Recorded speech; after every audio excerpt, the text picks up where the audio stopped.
Assalamualaikum warahmatullahi taala wabarakatuh.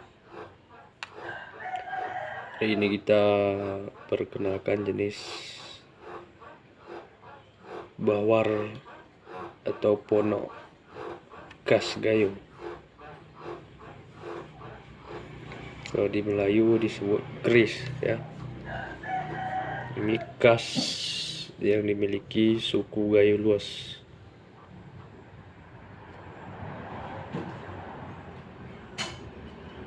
Ini asli zaman, bukan buatan sekarang ya.